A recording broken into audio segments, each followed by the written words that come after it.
Welcome to the Deakin University match of the round out at Domini Reserve, round 11 for Premier Division. It is 1v2 Park Orchards taking on South Croydon. I'm Ryan Long, joined by Josh Ward and the assistant coach of the Park Orchards Football Club, Simon Call. Simon, a big day, of course. You've got the reserve, the development side playing at the moment in a tight game. It's a very big day for the club. It is a big day. Yeah, we're hoping for a win here. That would be their first win for the season. So it's they've come a long way from. There's a number of girls that have never played before to watch them develop and get themselves into a position that they could sing the song. And I reckon it'd be pretty loud if they do. So for those who are watching at home, currently it's all tied up, 19 apiece in this last quarter. Are you able to talk just about the development side to start with, because it's been a fantastic achievement. We talked at the start of the year about getting that second team up and running, and a lot of these players are actually going to be playing in the on the Premier Division side as well today, which is a big commitment, and they're doing quite well. Yeah, no, to give them, I guess, take that opportunity today to give them 8 of them a taste of what Prem footy's like, just to add another layer to the experience of 2026. So. Yeah, it's important. We're, I guess, fortunate enough to have our junior program that is our feeder into this sort of system, and to then get the second team up. It's a little bit daunting to start training at the beginning of the year with 50 or 60 girls, but we've sort of got the hang of it now, and to watch the developments, pretty incredible. So they're good sponges, good learners. And I was going to say, touching on the juniors, you got a couple of senior debutantes, Sienna Marcoux and Lucia Waldron from the under-16 girls side as well. How great is that to give them their opportunity to debut in this big contest? Oh, it's crazy to to watch them at training the last couple of weeks and then see them out in this situation now, and they're certainly not out of their depth. So 15-year-olds. That's it is pretty awesome. And how have some of those players who played youth girls last year with Park Orchards, players like an Ali King, a Ruby Chandler, Merrin Lucas and Zara Jackson-Smith, how have they developed as the season's gone by? Yeah, they've all had all had sort of really good moments, and I think a couple of them probably had their best games last week. So that's rewarding. I think it's the penny drop type situation that they realise that their skill level stacks up in Prem footy's great. It's there's a lot of pressure, and you need to be on every week. Otherwise, you're not going to sort of have much influence on the game at all. So to watch, all of them have had great moments, but last week was sort of pretty special for a couple of them. Some key players out of the side today, and you're coming up against a South Croydon side who, prior to last week, were undefeated before their loss to Baronia. What did you learn from the first time you played South Croydon earlier this season that you're looking to focus on today, playing against a really quality side as well? Quality's good description. It's why you want to play footy and why you want to play finals, is to be around for days like today to test ourselves out. So the win today gets you get 4 points clear on top, but definitely last time we thought we did well, but they sort of dismantled us a little bit in sort of a couple of areas that we've certainly learned a lesson from and worked on, and aware today that it is game on. Look forward to it. It's sort of perfect conditions. I was going to say, just maybe not the overhead conditions. The ground looks actually in pretty decent nick. But touching on some players who have stepped up once again this season, Mia McAuliffe has been exceptional. We saw her in the opening round against North Ringwood, and Alana Powell as well has kicked the 12 goals in the last 4 games. How crucial are they to your success today? Very important. Like, they're sort of seasoned campaigners at the ripe old age of 22. Been around for a long time. Alana, unfortunately got injured really early last season and didn't get to play much at all. But to watch her bounce back this year and play probably a different role for her. She's played normally on ball, so playing forward, she's been terrific. And Mia's had a good season. So. As a dad. A fantastic season so far. Big test today. Currently, Park Orchards have just gone 7 points clear in the Division 2 game out here. So we'll let you go and watch the end of this before the big game today. Cool. And thank you again for your time. Thanks, Good on Simon. you. Thanks, guys. Thanks, Simon. That game at the moment, 3 goals, 8-26. The Sharks at Kilsyth, 3-1-19. Very exciting, as mentioned. Yeah. They are looking for their first win this season, and 7 points up with, I'm assuming, maybe less than 10 minutes to go. Oh, I was going to say, probably would be, because I think it's about 12 minutes played or 8 minutes. 8 minutes, so very close finish. And we'll welcome in Simon Hammersley, the senior coach of the South Croydon Football Club. Great to have you on board, our first look at South Croydon this season. Yeah, morning, gentlemen. How are you? Got the A team in, except for Whispers. We've got the big guns in Ryan as well. I was going to say, where's Whispers today, though? No, we don't send him. We don't send him to the big Premier games. But we're very much looking forward to obviously watching 2 of the best sides in the competition going head to head. It's been a very strong season from South Croydon. Just the one loss coming last week against Baronia. What's impressed you most about this start to the season? Look, they worked really hard over the off-season to get themselves into a position to be able to play really great footy, and some things we wanted to work at and change the way we were playing footy last year didn't quite sort of stack up at the end of the year. So, they just worked really hard to get to that point, and at the moment we're fit and healthy. So, it's sort of going our way. So it's good. And the scoring power, I mean, we've talked a bit about, obviously, Taylor Black, but she kicks 10 in the first week, but you've got so many other players who can contribute to that. Amy Melander's having a fantastic season. I think at the moment sitting second in the goal kicking. That must be a big luxury to have up forward.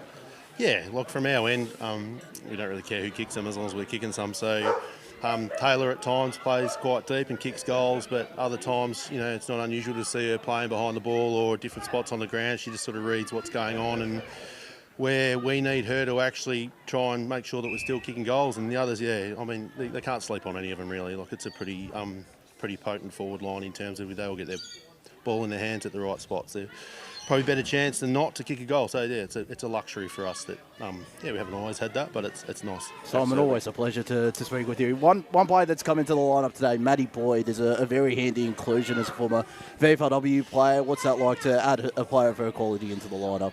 So Mad's had a couple of tough years with injuries and bits and pieces. Actually, pretty extensive career at the top level.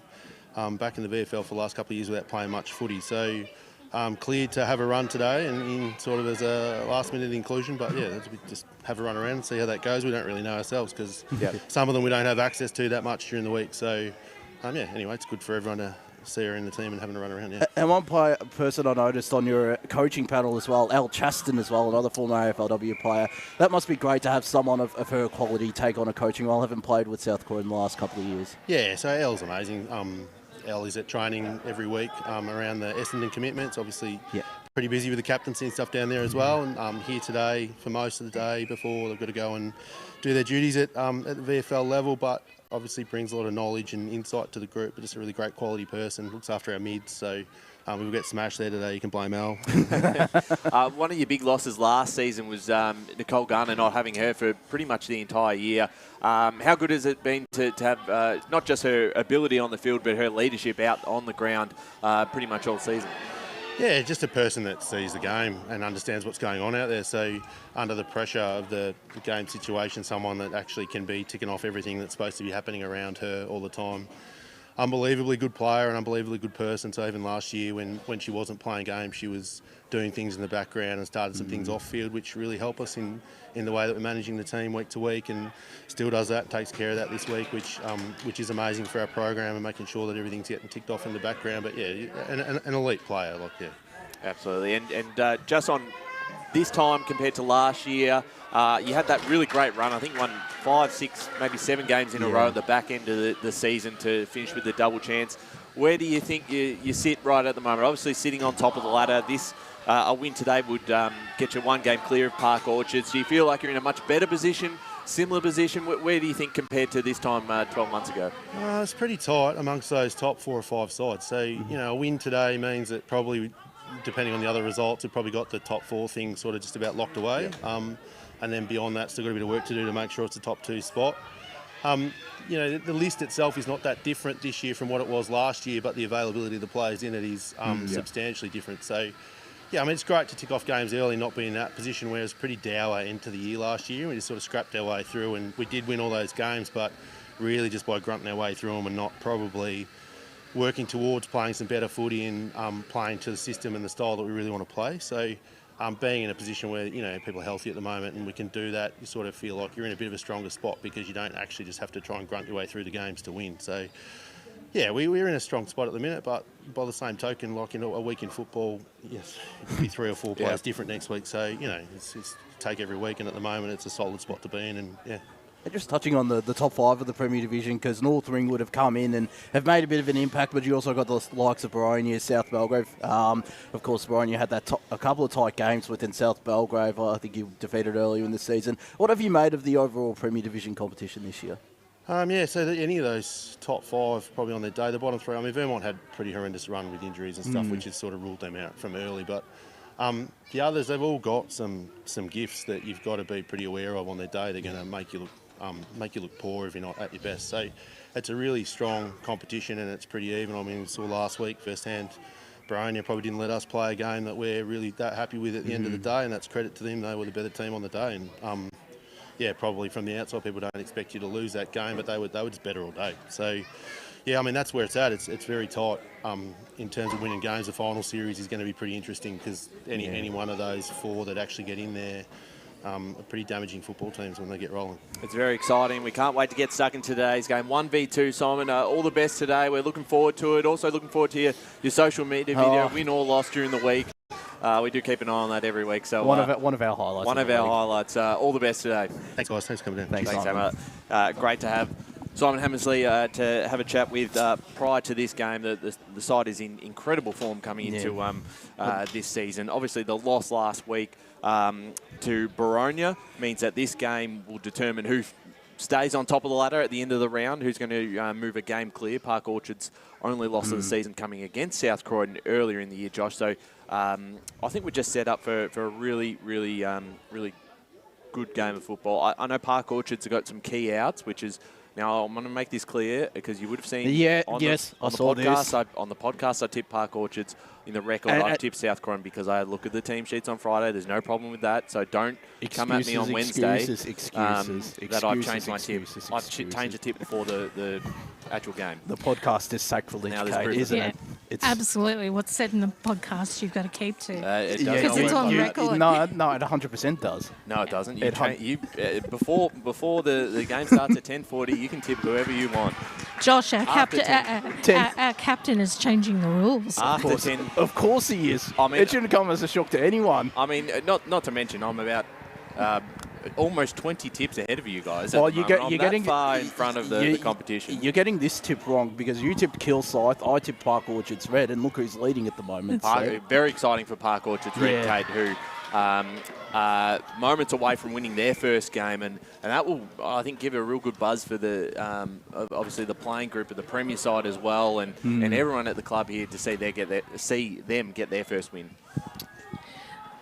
I just think that whatever's said in the podcast, you need to stick to it. Yes, but Park Orchards Red, though, just on this, they've just won by 9 points. Very exciting for the club, for this side to get their first win, Kate. It is. It is, isn't it, Kate, to see them get their first win? It is, and well done to the girls. I mean, it's been a really long season for them in their first hit out. So we always love it when a team gets a win, and I'm really happy for them because I never like seeing any team go through without at least one on it. And I'm just loving the girls' reaction at the moment. They're so happy. At the moment, we might. I wish we. It's great to see. I think we're certainly very happy to get their first victory of the season, and that will give a lift. We obviously see development sides, whenever they get victories, it gives the senior sides a little bit of a lift as well. But this will mean that little bit more and give them that little bit of buzz as well. And for those players who are playing in this Div 2 side and then playing in the Premier Division side, it might give them that extra boost of energy as well heading into this contest. I think there's 8 coming from this side into the senior side to play. Possibly 9 with the late inclusion this morning of Kate Brown. As we hear the Richmond theme song, actually, which is the Park Orchards theme song. I didn't know they played the songs here at Park Orchards. I love clubs that actually play the song after the game. Mitcham do it really well. And then clearly, Park Orchards are very exciting for them, and as the senior side run out on the field to congratulate them. That's fantastic to see. And, it is.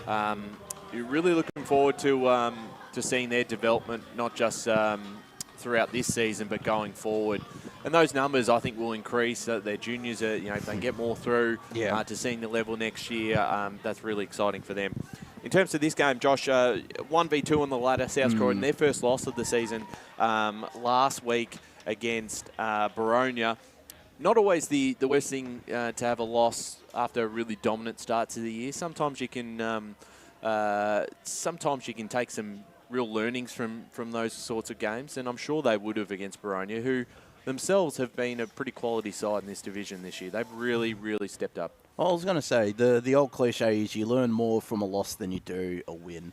And maybe that might be the case for if you win a close game, you learn a lot from that contest as well. But I think for this South Croydon side to have lost in a close game as well will hold them in really good stead today. They've got some experienced players coming in, like a Matty Boyd, who I think might have played AFLW as well with July, which is a very good inclusion to add to what is already an experienced lineup with players like Taylor Black, who's still pretty young, but has, of course, got a tremendous amount of experience with South Croydon. Players, other players as well, like Nicole Garner, who's going to be crucial today through that midfield area. So I think they would have learnt a lot from last weekend against the Baronia side in, I won't say conditions like this. It would have been tricky conditions out at Cheong Park. We probably had more rain last week compared to this morning, but it is quite cold down here at Domini Reserve. Isabel Curry is another one that I forgot to mention or ask about to Simon. Yeah. Averaging 25 disposals per game, been incredibly important for them this year, Josh. She has been, and one player that's come into the lineup, Jamie Lee Morrow. I don't think she's played VFLW this season and might not be on a VFLW list. You add her into the lineup as a forward or a ruck option. That's a very handy inclusion. Someone who I think played a key role in South Croydon's rise up the Premier Division ranks. Yeah, that's right. Moore as well, been in the team of the week last couple of weeks. She can play in some multiple positions, so we'll see if she plays predominantly ruck or they move things around a little bit. We'll certainly find out. From a Park Orchards perspective, some key outs, and even when we go back to that round one game that we saw them against North Ringwood, a lot of those players are not playing today, which is going to make things a little bit tricky when you're playing a really, really strong side in South Croydon. But it's the challenge they'll love to have going into the second half of the season and eventually into the final series. Good experience for some of these younger players, like the two debutants in Marku and Lucia Waldron, who have plenty of experience at the junior level, but this is a whole different beast playing against the 2024 Premier Division premiers and the side sitting atop the table. But some of these younger players, as I mentioned, the players who played youth girls last season, players like a Jackson Smith and Erin Lucas and Ali King are going to really benefit, and Ruby Chandler as well, are going to really benefit from this contest as well. Yeah, absolutely. And, of course, this week, I think we have Baronia taking on North Ringwood, which is out at Miller Park, I think, today, not Tormore. So that will have context in the season as well, because a Baronia win would just about lock up that top four. It'd be very hard to see, really hard to see North Ringwood make it after. So their season's just about on the line if they want to play finals this year in their first year in Premier. Well, they're 2 games and percentage behind if they lose this game behind Baronia. If North Ringwood lose today, that would pretty much be curtains on the season. Having not defeated a side that's been in pretty much the top 4 all season, I think they've challenged sides like Park Orchards in patches and others as well. So it's almost a grand final for them during the regular season for the Saints. It is, and it will be a tough task because Baronia, I think we had maybe concerns that they might lose some plays to VFL. And they just never really have. They've been able to keep that list pretty consistent across the season, which is a big tick for the side going forward, and that will really make things interesting coming into this final series, because I think what Simon said was right. I do think as much as these two are the benchmarks of the competition, do think any of those 4, we'll see about North Ringwood if they make it, but I think particularly those top 4 can make a grand final and actually win it. We saw Park Orchards do it, coming into Premier Division for the first time. So I think we are really set up for a fantastic Premier Division final series. I was going to say, it was similar last year in that as Simon mentioned, sounds like they limped into finals, unfortunately, and went out in straight sets. The Devils were still a pretty strong side last year as well, and you had South Belgrave, who were simply dominant for majority of last year in the home and away before obviously falling short on grand final day. It's certainly going to be something that holds the remaining sides in really good stead as the toss is just about to be done. Chloe Livingston in the middle for Park Orchards and Nicole Garner in the middle as well for South Croydon. And as we touched on in the pre-game, she's a very big inclusion as Livingston has won the toss. She'll be Park Orchards will be kicking to the right of the screen or to the knees right end of Domini Reserve. South Croydon will be kicking to the left or to the scoreboard end out here. At the home of the Park Orchards Football Club. So we're, I think Nicole Garner, I think he's, as we mentioned, a massive inclusion as well for this South Croydon side. But this season for sure. She's been simply outstanding. I think it's going to be interesting, the game styles, because Park Orchards are still a very, very young side and would probably, like most of their sides, prefer it on the outside, whereas South Croydon, they're more than happy to play an outside game, but also have that experience, the toughness of playing on the big stage, and I'm sure we'll be raring to go for today's contest as well. Yeah, 100%. Looking forward to getting stuck into this one very, very shortly. Of course, we'll keep you updated with all the scores around the grounds in across the 6 divisions. I don't know if there's too many games starting at the 8:40 time slot. If you've just joined us, Park Orchards Red have won their first game of the season, defeating Kilsyth by 8 points. So great to see them and the Sharks on the board. Many of those players are playing today in this game. So that is an interesting dynamic. And it'll be interesting if the game is tight late and you've got a lot of players who've been not only playing 3 quarters but 7. We'll see how that sort of goes in that last quarter. They'll have to obviously work their way through that and manage that today as the two sides get ready to make their way out onto the ground into their positions. As Josh, you've got an update out at Coldstream Reserve. That game was a 9 a.m. kickoff between Coldstream and Vermont Gold, and the Cougars lead 3-8-26 to Vermont Gold, 1-2-8 with about 14.5 minutes left in the final quarter. And there was another game that kicked off at 9:40, Knox against Surrey Park. So we'll try to keep you up to date with that score as well as that comes through. Yeah, 100%. Thank you, Josh, as we're almost ready to go for this first quarter here at Domini Reserve. Great to be out here today. If you're making your way out to Domini Reserve, make sure to plan ahead and get a parking spot, because it was chockers this morning, Josh. Absolutely full.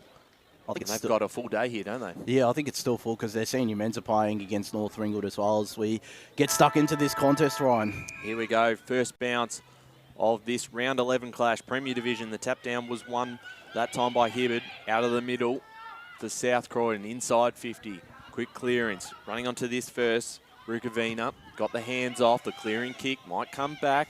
The mark was dropped, but the handball back from South Croydon finds McMillan. McMillan back to Hibbard. Ooh. Her kick. I think that went into the head of that Park Orchards defender. As the ball comes out of bounds, we'll get a ball up right in front of us. Jeez. You could hear the thud from here as well. We'll keep an eye on that player also. So right in front of us, we'll get a ball up. Thanks for joining us on EFNL, Facebook and YouTube this morning. Tap down once again won by South Croydon. Chasing this one was Curry. Going to be important today for the Dogs as having a fantastic season. South Croydon. So another ball up. One down once again by Hibbard. Bertoldi went without it. Smith wrapped up by Bertoldi. We'll get another ball up.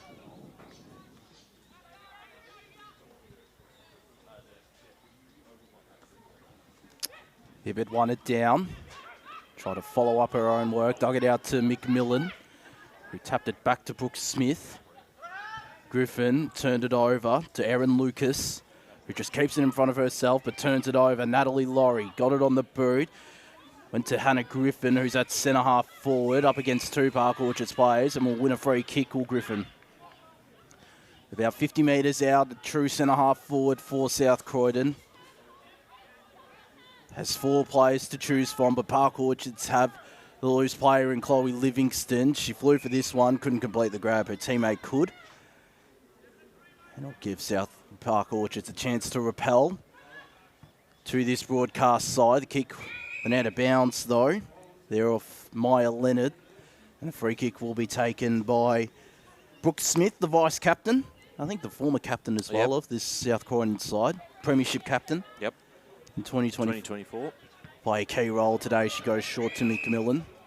Two of the more experienced players in this South Croydon side combining there as McMillan will send it to centre half forward. The hit-up option was a good one in Emily Moore, who's looking inside forward 50 for options. Has Latino on the lead. Yeah, that's a perfect kick. And she's well and truly within range as Monica Latino will decide to play on because she has Taylor Black short. Great build-up from South Croydon and some of their star forwards combining.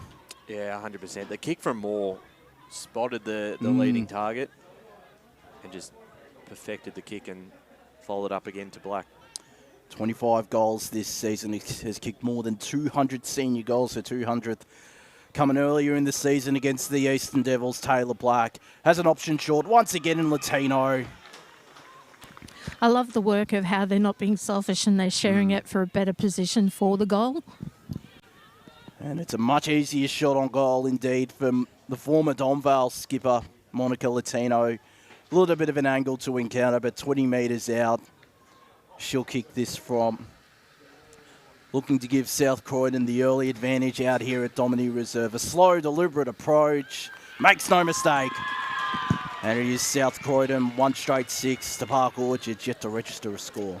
Yeah, and that's why when we talked about this forward line, they are so dangerous, and they do have so many options and players who can hit the scoreboard. But you're right, very, very selfless, hitting up quite a few targets where probably a few of them could have had a set shot themselves, and they just worked it forward and got their best option as close as they could to goal. That's a good start for the Dogs. They're on the board. 1 straight 6. Park Orchards yet to score. We're back in the middle once again. Hammersley out of the middle this time, wrapped up by McAuliffe. And she's rewarded holding the ball. Free kick going the way of the Sharks. Mee McAuliffe, who's had an outstanding season for Park Orchards, works this way out to Haymanson. It was picked off by Crundle. Got the hands off. McMillan. Just getting her hands off in time was Brown. No, caught for holding the ball. So free kick here for the Sharks as they push forward. And they'll get their first inside 50 of the morning. They look to find a target, almost intercepted. Boyle came off hands. And we might just get another stoppage as Tools wrapped up in the defensive half of the ground for South Croydon.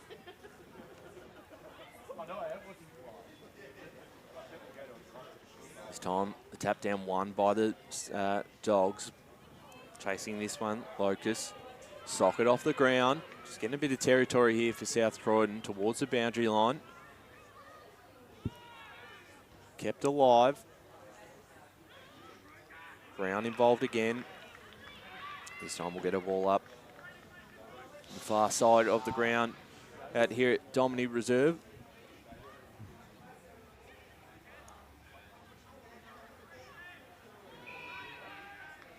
Once again, another stoppage. Good crowd in, I must admit. Yeah, it's only going to build this morning.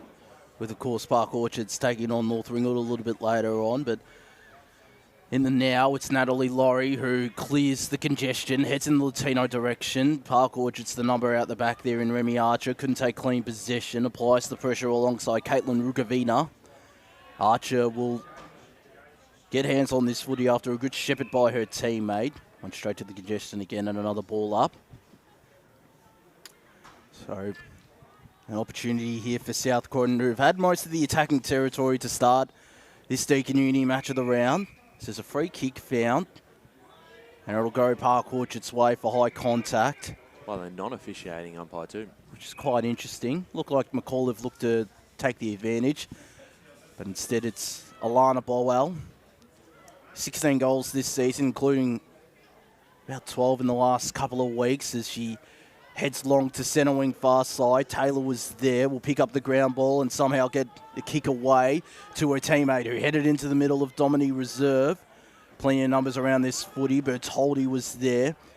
Will get this ball on the outside and handball it back in board to Tess Power, whose kick was smothered. It opens the door for South Croydon, but Park Orchards shut it immediately through Mia McAuliffe, who heads out wide to Chloe Livingston, who we didn't see earlier in the year out at North Ringwood. Plays on to centre half forward. Kick was intercepted and goes along in the Latino direction. Been prominent early on, the only goal kicker of this game. Has it in the middle of Domini Reserve. The deepest target is Amy Melander, called to play on. Heads deep, Livingston parked underneath it. Will be not paid the grab. It'll go to Maddie Boyd, who's looking for option short. Heads in the Melander direction, up against two. Out the back was Remy Archer, who'll get hands on this footy under immediate pressure from Hannah Griffin. Ball up. Deep in South Croydon's attacking 50. Can they create another scoring opportunity? Is the tap downs won there by Boyd going up in ruck. Former AFLW players, her teammates locked up. That's Brooke Smith. Pretty handy player just to bring into your side. Just for the first time today in the top of the table Premier Division clashes, this ball will bounce out of bounds. Someone with, I think, more than 150 senior games of experience as well, Boyd. Of course, plenty of AFLW experience with Geelong, the Box Hill Hawks, and most recently with Collingwood, as the tap down was won by Boyd. Latino spinning around, won't be paid the mark. Will Remy Archer still shrugged her way out of tackle, got the kick away to her teammate who was under immediate pressure, turned it over to Black. Black the handball back to Elizabeth Griffin. Her teammate's kick was smothered there. That was Taylor Hammersley trying to get it away. She'll get a handball to Natalie Laurie, who'll pick this ball up, head inside forward 50. No mark could be taken. Park Orchards, the numbers on the ground, and they head into the middle where South Croydon has set up well, and will create another opportunity for Christy Whitehead. So right in the middle of the ground. Send a long kick inside 50. It's a 1-on-2, but it falls out the back. Chancellor Laurie, Bertoldi was able to get there first. Sock it off the ground, kept it in front of her, did really well. Just lost it in the last minute. There's a handball cut off by Bertoldi. Kept this ball alive. Picked up now by Rukavina. We'll get a ball up just outside the forward 50 arc for the Dogs. The tap down was won again. Griffin handballed almost to herself there. A lot of pressure from the Park Orchards defence. Smith, her kick bouncing inside 50 and wrapped up in the tackle. Get a ball up. That was Archer. Holding up well, Park Orchards, I must admit. South Croydon with most of the attacking territory. They are. It'll be interesting to see if they, obviously with some key players out too, if they play very defensive or off the left boot towards goal, almost. In fact, it rolls out of bounds from Melander, but we'll give Park Orchards a moment to try and clear this one out in the back pocket. It'll be Leonard to take the kick in. Still one straight 6 to no score in this first term. There's Leonard. Goes long down the line, clears it out of their back half. Who's going to find it first? Right in front of the Park Orchards bench. Ball goes out of bounds. Came off hand, so we'll get a ball up. About 70 out from the South Croydon goals.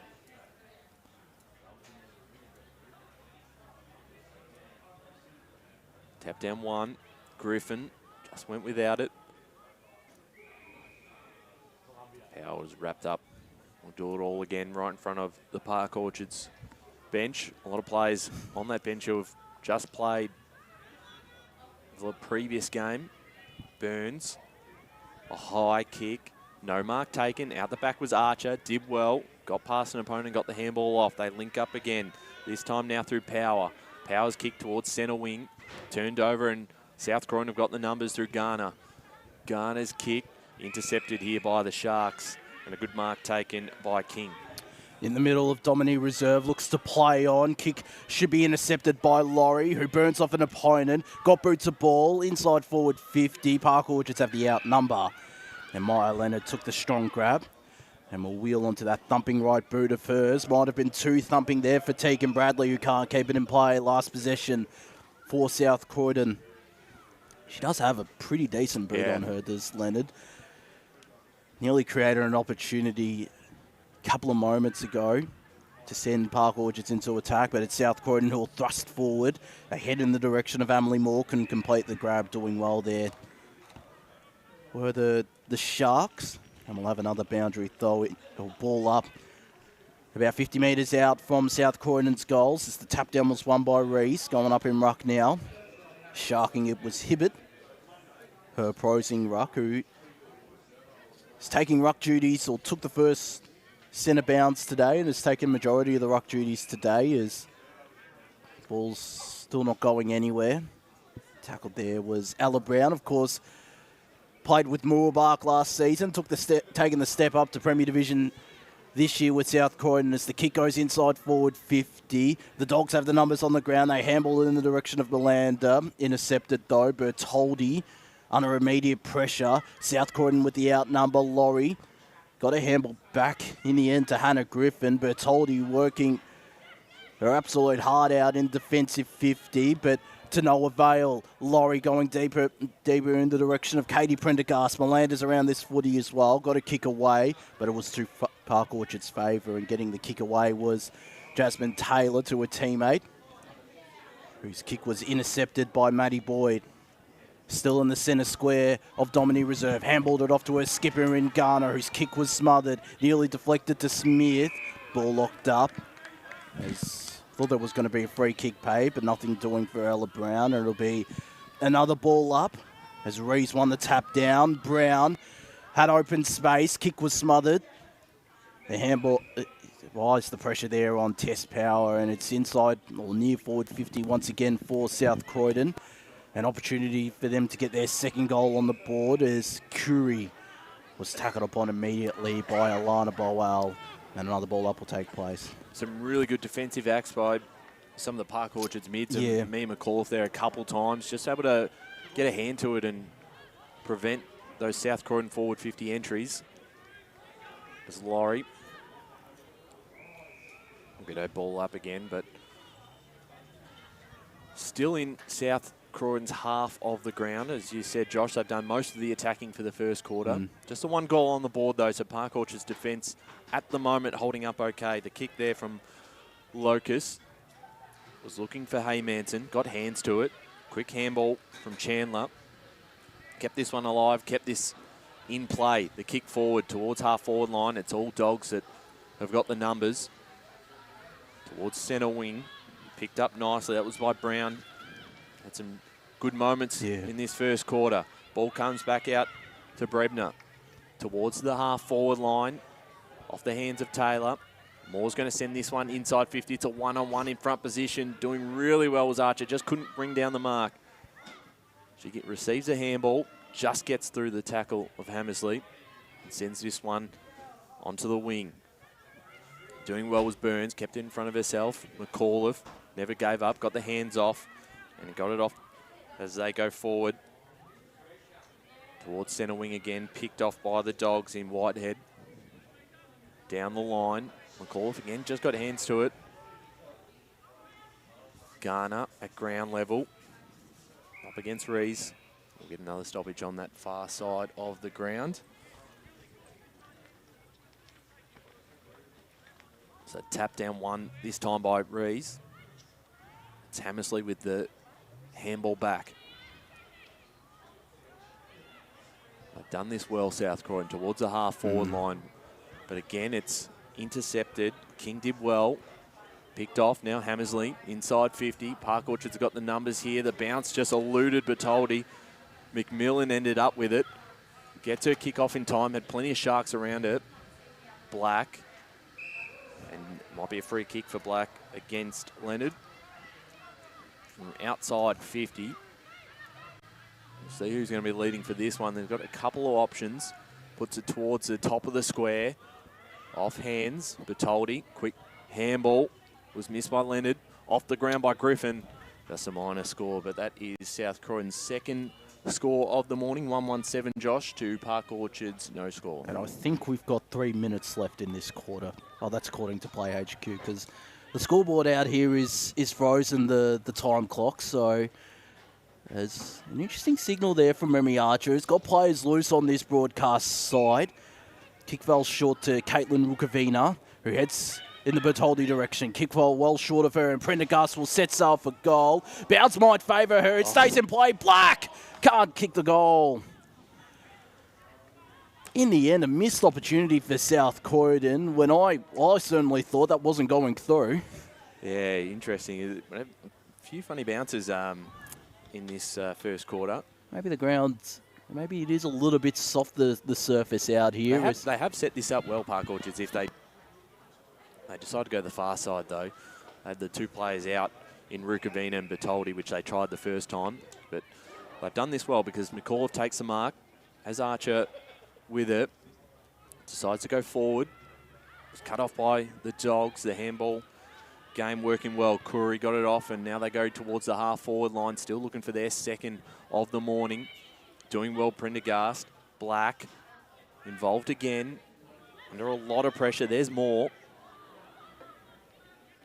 The tackling pressure has been very good from Park Orchard so far. Burns handball straight to Taylor, and we'll get another stoppage. They wouldn't want to concede a second goal, Park Orchards, after really holding strong defensively. Been under a ton of pressure as Hammersley. Her kick is cut off by Leonard, who keeps this one in. Goes across goal to find Bertoldi, bouncing in front of her. She picks up nicely, has the short option, and looks to use her in Tegan Bradley. Come across from Donvale. Her kick was looking to take the game on through the middle, but cut off this time by Hayley Brebner. She has the short option at centre half back. Jess Crundle. Another Donvale recruit. Her kick. It's almost a very dangerous one, but it worked out perfectly because Garner was able to clear it forward. Prendergast involved again. Archer been involved a lot. The mark was taken by Hammersley. No, in fact, it was the mark for Park Orchards and Marco, who looks to use the corridor. Great kick. Found Bertoldi in the middle of the ground.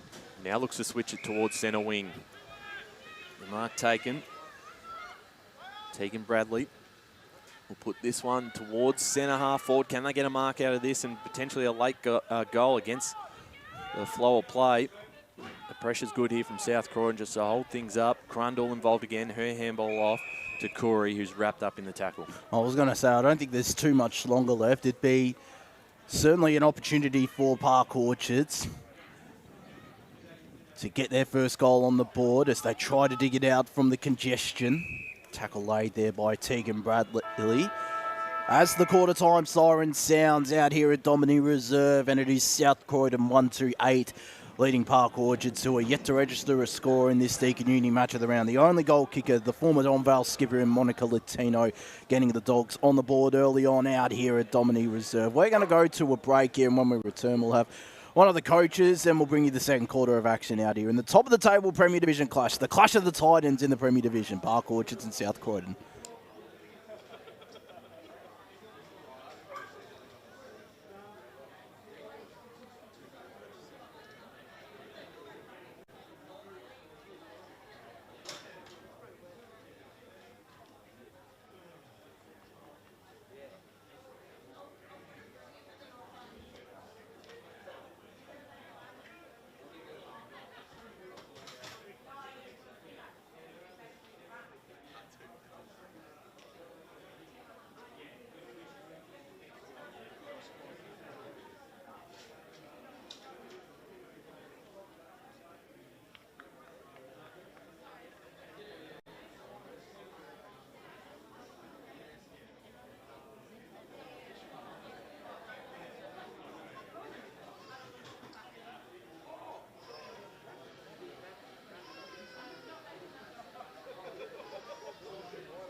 Welcome back to the Deakin University match of the round. It is Park Orchards taking on South Croydon, Premier Division 1v2, and it is quarter time with the Dogs leading 1-8 to Park Orchards yet to score. We'll hear from one of the coaches in just a moment. I think Kate Green is down at ground level now. Hi guys, I've got Dave Bowl with me. Dave, a very defensive quarter from your girls, and very impressive just to keep South Croydon to 1-2. Yeah, absolutely. Like the back line really held out well. Fantastic. The numbers that South Croydon are running with, their handball hookup, is awesome to watch. Their short passing, really take my hat off to them. They're really good. But our defence stood up, and now we've just got to get it down our side and start scoring, put a bit of pressure on. You mentioned in the huddle there that you really want the girls to make sure that they stop that South Croydon handball progress and cut off their short 15-metre pick, and that otherwise you were really happy with their skills and contest, considering that you've got, 7 or 8 players from the previous game in the team? Yeah, we have today, but that's no excuse. Those girls deserve to come up and play today. And we've got the best team we can on the park today, and we're going to be competitive, and hopefully we'll get over the line. So good contest in the first quarter. You're definitely showing it. All the best for the rest of the game, Dave and the girls. Great, thank you very much. Thanks, Dave Royal, the senior coach of the Park Orchards Football Club, as we're back in action here at Domini Reserve. Smith got her handball out in time. Now the kick forward, that time from Melinda. Bouncing in front of Taylor Black. Used her body well, picked up cleanly. And her handball is called a throw, and it'll be a Park Orchards free kick in the back half of the ground. And as mentioned, their back 5 have been outstanding that first term, just to be able to hold up South Croydon under a ton of pressure. So for their sake, they'll be hoping to get a bit more ball movement themselves and some inside 50s to just give that defence a bit more of a break. As the tap down was won by South Croydon. And we'll get a stoppage on the far side of the ground. Well, their midfielders have also worked hard defensively, and we'll be looking to get some reward offensively this quarter as well, no doubt. Absolutely. Free kick here being awarded off. Is the yellow card coming out? It looks like it, and it is going to be a Park Orchards yellow card. Is that right? It is. Yeah, so that's Rukavina. Saw this in the Div 2 game a little bit earlier on as well. I think there was a off-the-ball yellow card as well. Not too sure what it's for, but quite interesting. I can find out for you guys. Thanks, Kate. Yeah, and it'll be a free kick at centre-half forward line for South Croydon. Well, it really gives them an opportunity. It'll be Melinda who will take the kick from just outside the arc. So we just wait for play to resume here.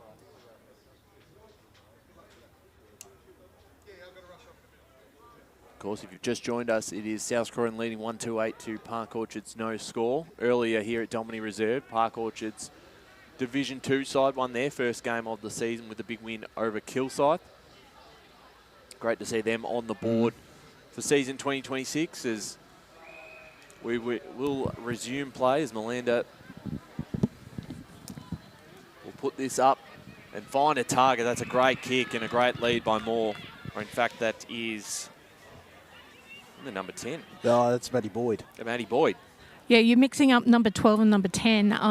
There's a couple of times that Josh has called number Maddie Boyd when it's actually been number 10 and number 12. So Boyd comes in from a bit of an angle, 40 metres out off the left boot towards goal. If it holds its line, just touch through, and it'll be a minor score.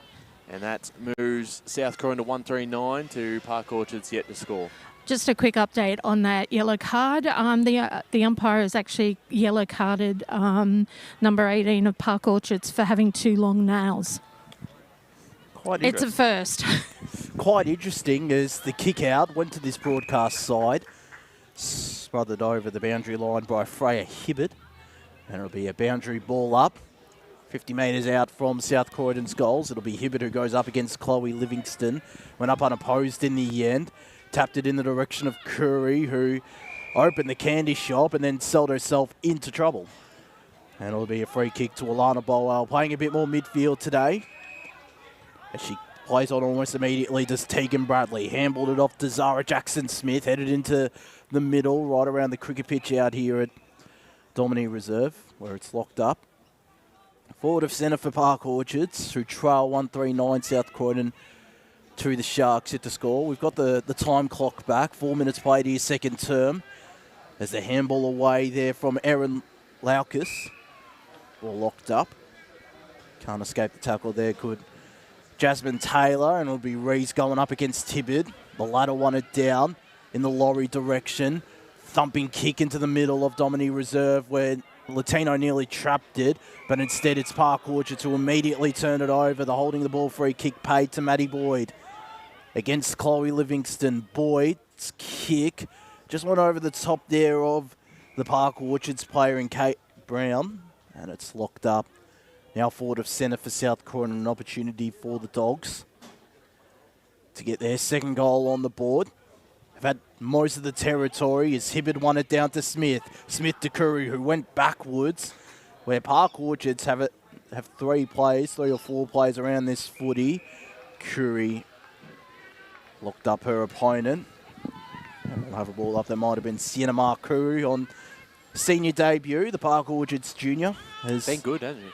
She has had her moments, as has Jasmine Taylor as well. As she gets rewarded with a dangerous tackle free kick Card's to coming out start. again, I think. And it's going to go to South Croydon for that dangerous tackle. So it is Ella Brown who's going to spend 15 minutes off. And that's her done for the second quarter, actually, because we've played 5.5 minutes. And Brown will spend the rest of the quarter on the interchange bench. Taylor will go off as well for potential headed HIA. I think she was the one that copped the Falcon earlier on in the game as well after she smothered the ball. It's going to be Mia McAuliffe who will take this free kick for Park Orchards. Been really, really strong today. He's had a fantastic season and has continued that into this 1v2 clash. Just quickly, gentlemen, just with the yellow cards, can a player come on to replace or not? Pretty sure. Yep. So it's only with the red that you can't. No, I think with either card, it's with the red card where you're not allowed to play for the remainder of the game. Okay. So each team's got a yellow for the second quarter. On a side note, the yellow card for long nails is the very first time we've ever had that. I think so. So McAuliffe from the half-back line will move this into towards the middle of the ground. Came off hands. That was Crundle. The Toldy putting on some pressure. The ball comes back out to Laurie. They handball again before going towards centre wing. Bounced perfectly for Latino. Over the top to Griffin. They've got numbers everywhere. Griffin inside 50, and they find a target, and that was well transitioned. And Hannah Griffin takes the mark, who plays on immediately, has Black all by herself. And from here, Black will be in range, looking for her first of the day. Please don't do the Caller Clinton jinx. 25 goals for the season, leading the goal kicking at the moment in front of teammate Amy Melander, who's on 24s. A tight race up at the top in the Premier Division leading goal kickers as Black lines up, slight angle, about 35 metres out. Taylor Black comes in, the kick will just fall short. The mark is taken. And doing extremely well there, that could be Boyd, who takes the mark on the chest. And unlike her other set shot earlier, she's a bit closer to goal. Been prominent inside forward 50 is Maddie Boyd. Yeah, certainly coming into the side today.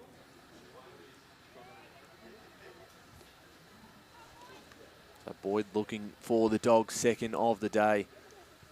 And she makes no mistake. Her first. And South Croydon moved to 2-3-15. The Sharks yet to score. Great to see her teammates get around. Her first goal in South Croydon colours as well for Maddie Boyd. Of course, great to see her back on the park after only one game last season at the VFLW level. And I think she was, of course, as mentioned, a AFLW player as well. So, and as we mentioned, a very handy inclusion, the late inclusion as well for today's contest. As they get a bit of a reward for effort, do the Bulldogs. 8.5 minutes played here, second term. 15 plays nil.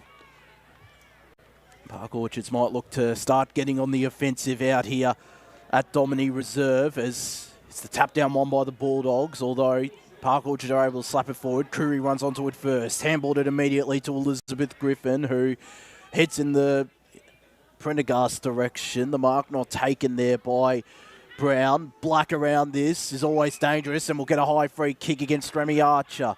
50 metres out from goal, chips it over the top because she's got a player loose who couldn't complete the grab. It was a tough chance there for South Croydon. It's Bertoldi who clears her defensive lines. Spinning out of trouble brilliantly there was Tegan Bradley. Got some territory, headed in the Cooper direction.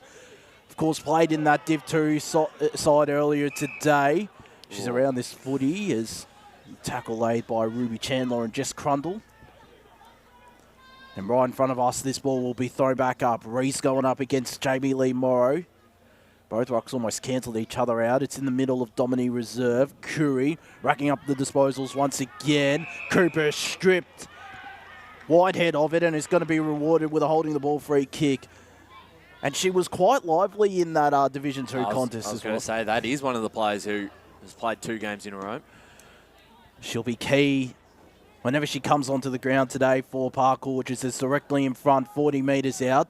Decent fist of it. Heads to the goal square where Livingston was. It's tapped through for a behind by Rachel Giddens. And it's Park Orchards 1 behind. South Croydon 2-3-15. Halfway through this second quarter. Yeah, it's a good point. We watched that second half and she was very lively up forward for them and was one of the key players in their victory earlier this morning against Kilsyth. So having an impact already in this second term as the clearing kick for South Croydon is in the direction of Moore.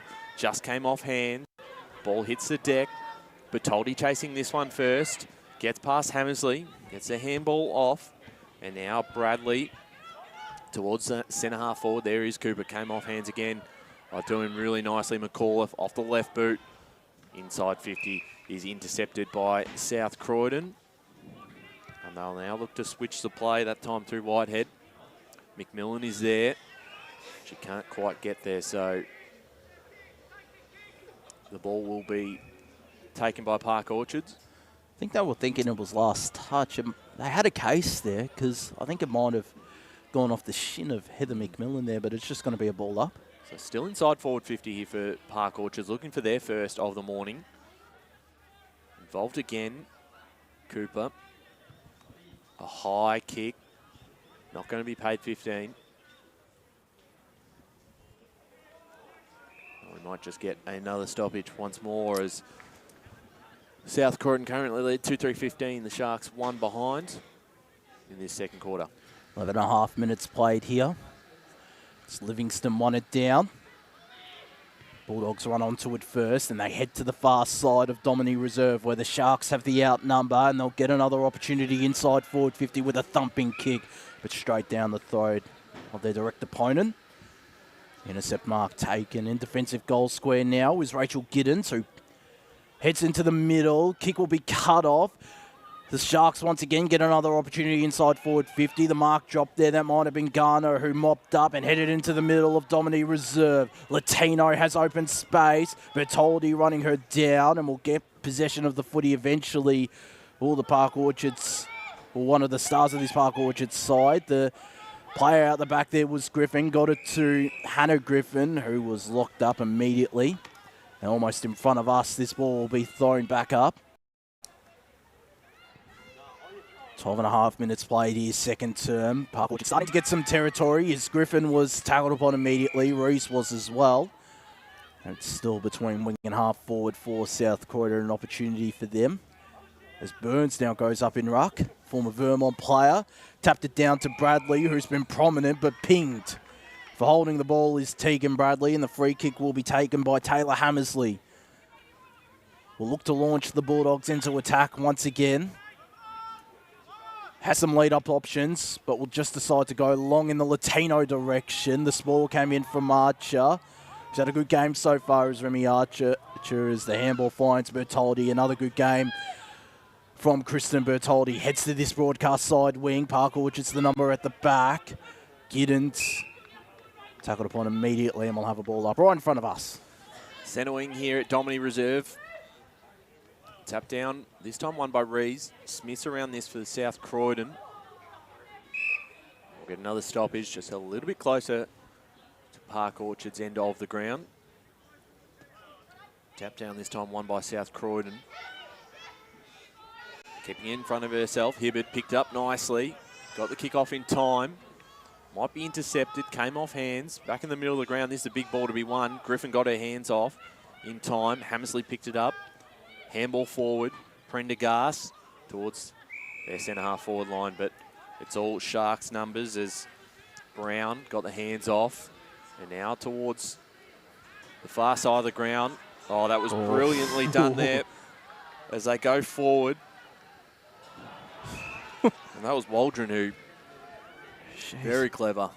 You can see why she's getting an opportunity at the senior level today, Lucia Waldron, as it'll be a Park Orchards free kick. And under 16s as well, as you mentioned earlier, Josh.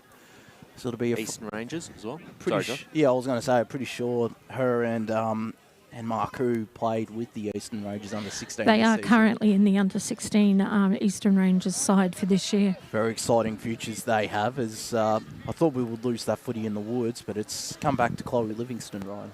So Livingston, big opportunity for the Sharks first. Puts this towards the hot spot. Who's going to get there first?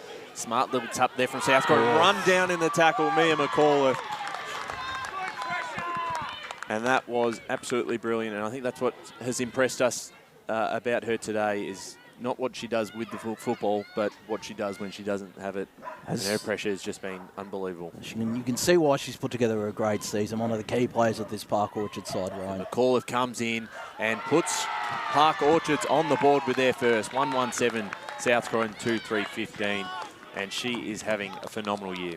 She certainly is, Mia McAuliffe. Yeah. Gentlemen, just an update on number 23, Jasmine Taylor for Park Orchards. She remains under trainer assessment for the rest of this quarter, and the decision will be made whether or not to play her for the rest of the game after half time. So fingers crossed, because she has copped a couple of heavy blows as Jasmine Taylor. Been good in midfield. As we'll go back up in the middle of Domini Reserve. Livingston going up against Tibbet. It was the latter who won it down. Slapped forward by the Park Orchards goalkeeper in McAuliffe, but it's Smith who clears the congestion. Heads to this broadcast side wing where Laurie will run onto it first. Handball was an errand one. A high free kick found to the Sharks, who'll look to play on almost immediately. Into the middle of Domini Reserve. It was a well-weighted kick. The mark dropped there and it invites the South Croydon pressure as Bradley got boots of ball. The outlet there was McAuliffe, who handballed it to Bertoldi. Bertoldi back to McAuliffe on that raking left boot of hers. Goes to the half-forward flank. Bradley will get this ball eventually. Try to break a couple of tackles. Got the handball away to Chandler, who headed deeper inside forward 50. Bounce doesn't favour her teammate, who can't keep it in play. And it's another opportunity for Park Orchards. Couldn't take clean possession there, could Erin Laucus. Kicked 3 goals in her first season of senior footy. Another one from the Park Orchards junior factory as Reese won it down. Bradley tried to clear the congestion, couldn't. And another forward 50 stoppage for the Sharks as they trail by 8 points. Have started to get the ascendancy the last couple of minutes though. That's McAuliffe. Goes for goal. It's drifting to the right and will bounce out of bounds and be a free kick to South Croydon and might go to Rachel Giddens. Certainly getting a lot more opportunities inside 50 this quarter compared to the first term where their back five were just under so much pressure. So the kick in the back pocket from Giddens finds Smith. They just slow things down for a moment. They still currently lead this game by 8 points, 2-3 to 1-1. Smith out of defence. Plenty of numbers to Park Orchards around this ball. It's picked up by Livingston, who's wrapped up and will get another stoppage.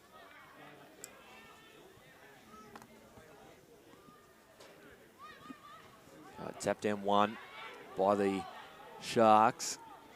Quick little handball up time from Morrow. Now they move this through the middle of the ground. Latino's the target.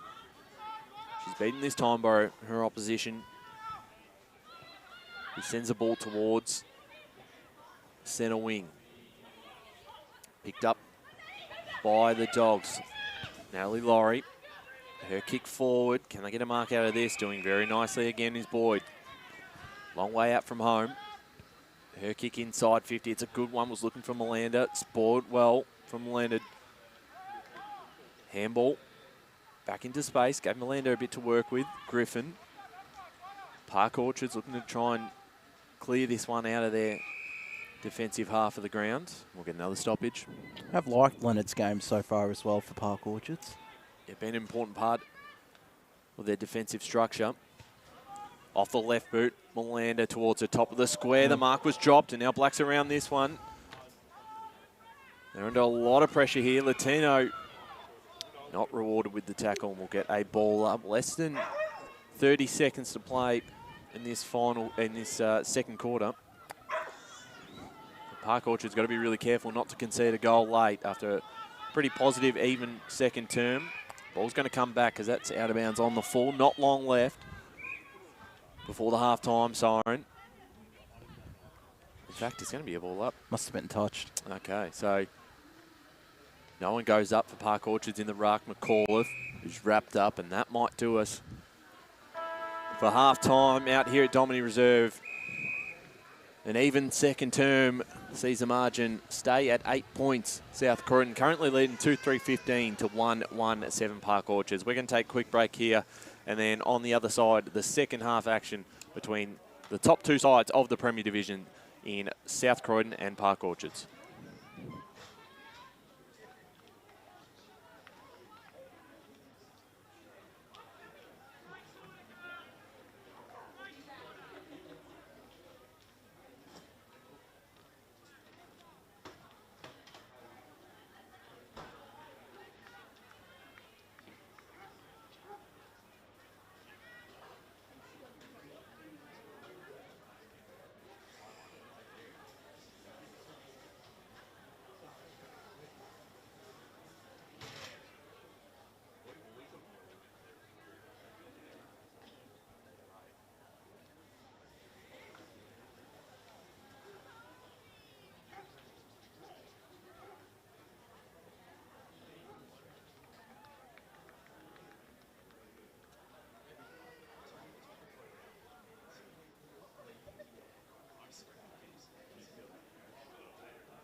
Welcome back to the Deakin University match of the round. Park Orchards taking on South Croydon, 1v2 in Premier Division. And at halftime here, it is South Croydon leading 2-3-15 to the Sharks, 1-1-7. One goal piece in that second term. Josh, you've got some scores around the grounds. And we'll start with Premier Division. No update from Boronia North Ringwood. South Belgrave 40 lead. That's the game we want to know. Yes, we do. There's context in the finals race this year. South Belgrave lead 46 over Whitehorse, and Vermont lead 31-2 over the Eastern Devils out of Mulgrave Reserve. No update from any of the Division 1 games. No update from Division 2. Of course, we had the result earlier out here today where Park Orchards won 28-19. Kicked 3 goals 10, so it could have been a little bit more. Division 3, we got a final score from Coldstream Reserve. It was Coldstream 28 defeating Vermont Gold 8.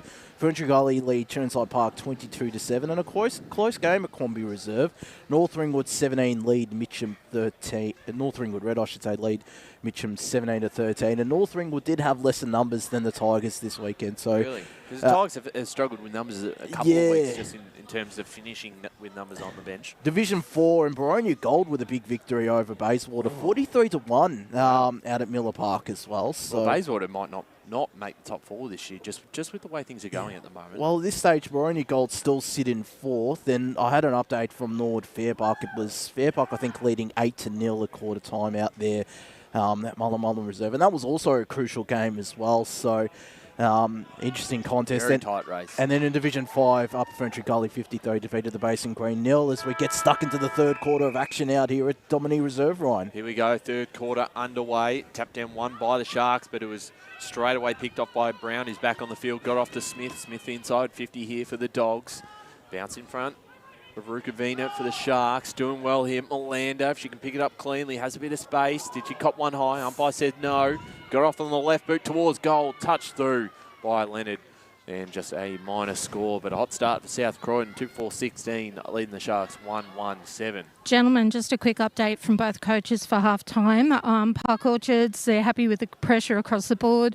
They need the girls to hold on more when tackling and just keeping going with that switch. With South Croydon, they just want to make sure the girls keep the ball in contest and get the ball to the outside so they can continue that kick mark that they've been doing so far half of this game for the rest of the game.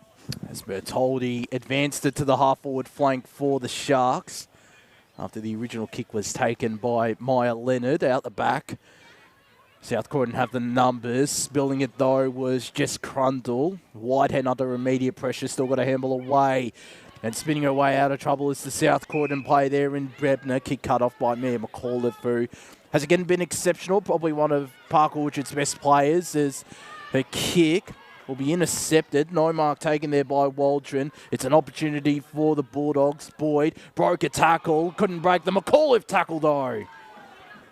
And she has been excellent, has Mia McAuliffe in today's contest, and gets herself another holding the ball free kick. Heads towards the far side in the Rukavina direction.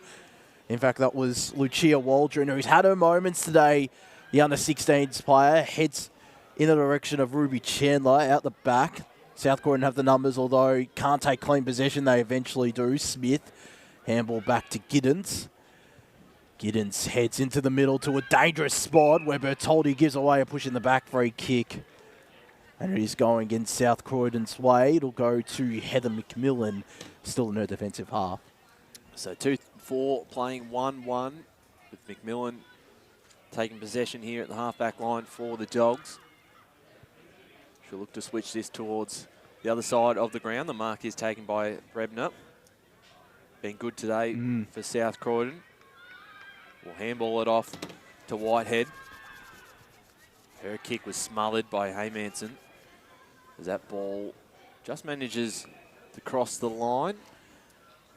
We'll get a ball up on that far side of the ground. Thanks for joining us on EFNL YouTube for today. It is 1v2 in Premier Division. Doesn't get any bigger than this. The tap down was won by the Dogs. Corey clearing kick forward. Great spoil from behind by Moore. But some numbers for Park Orchards, including Archer, who breaks through two South Croydon defenders. Her kick is cut off by O'Toole. Sends it in the Hammersley direction. Did really well, but is held up here. And We'll get a ball up on that far side. Archer's also been really good today. You can see why she made the team of the week last week, I believe. Yes, yeah, it's probably been one of the most consistent Park Orchards players all season. As we're now moved forward through Brown. Oh, picked up cleanly, right on cue from Archer. Got the Hemel off to McAuliffe. Kept it in front of herself. Off the left boot.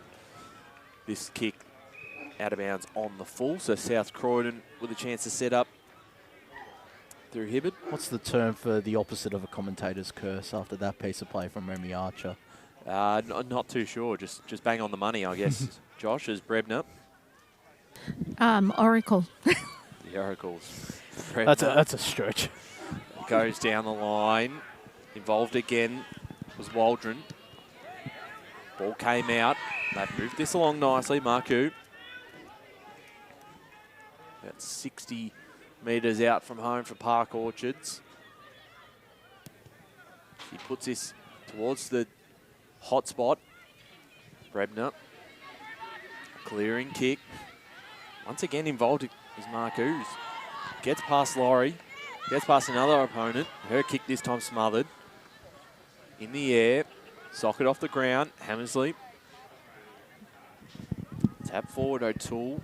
Now over this one. There's going to be another stoppage inside 50. I'm very much enjoying this game.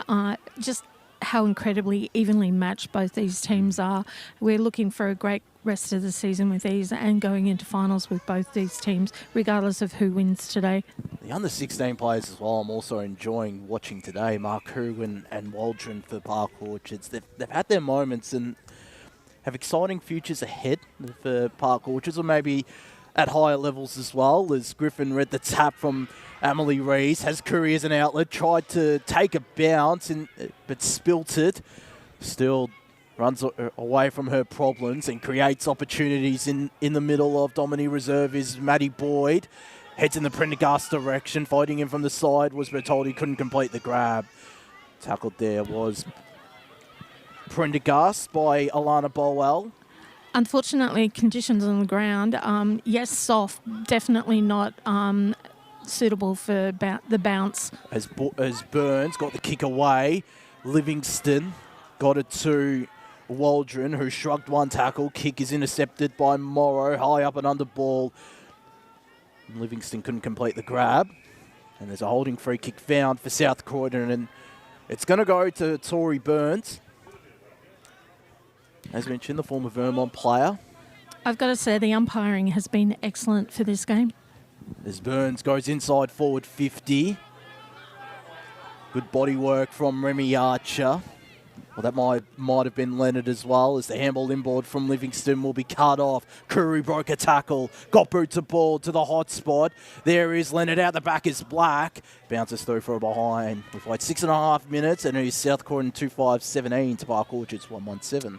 So 10-point lead for the Dogs in this third term. The winner of this game will move a game clear on top of the ladder and really be in the box seat for a double chance. There certainly is the possibility that these two are your top two and play off in the first week of the finals. But Bertoldi takes the mark right, tucked away on the boundary line, has McAuliffe. Juggling, picked off by McMillan. The bounce eluded. Prendergast did well just to hold things up as Bertoldi back to McAuliffe. They just link up again before they move this ball forward. It's a one-on-one in front position, getting hands to it. That time was Locust. Marku off the right boot. Garner's underneath this one. Hammersley involved as well as Crundle. So all the numbers for South Croydon as they look to clear this out of their back half. Bertoldi takes the intercept mark. So takes their time before putting this towards centre half forward. It's a 1-on-2 in the end. Defensively works out okay though. Livingston back to Bertoldi. He's looking for McAuliffe, who gets away from her opponent just in time. Inside 50, Garner underneath this one to take the intercept mark for the Dogs. The skipper of the side composed as she sends this centre wing far side Domini Reserve. Hammersley. And we'll get a ball up on that far side of the ground. Got an update from Mount Waverley Reserve. Half-time, it's Montrose 14 leading Waverley Blues 10. A bit of a chance there for the Waverley Blues. That would potentially be an upset brewing out there as the kick forward from Brown. He's looking for more. Morrow, smart tap. Trying to break through the tackle there was Curry. Smith. They link up again through Burns. Burns' kick is going to be intercepted by Bertoldi, who now wants to go straight away. Takes the game on through the middle, but picked off by the Dogs in Whitehead. Bertoldi will get another ball up.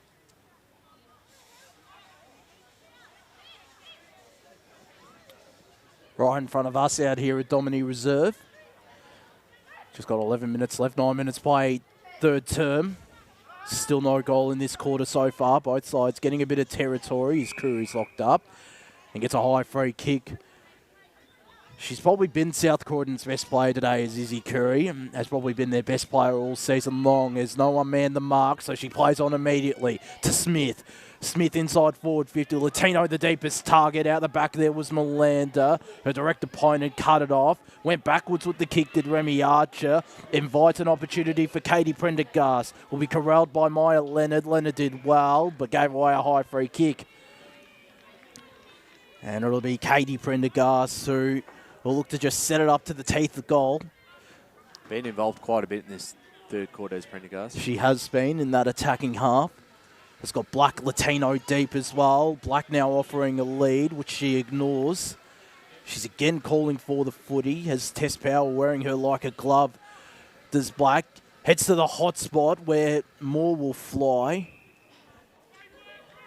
And locked up immediately there was Caitlin Rukavina. Of course, spent 15 minutes on the bench after getting a yellow card for that in that second quarter. As the ball spills out now. Curry breaks a tackle, dashes away, snaps towards goal. Leonard is there.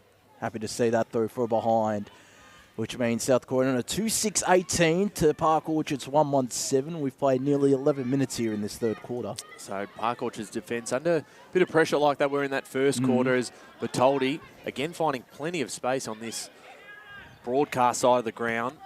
Gets past Smith and sends this forward looking for Haymanton. Ball sits in front of her. Has McAuliffe over the top and she can get it. Well done by O'Toole to hold that one up.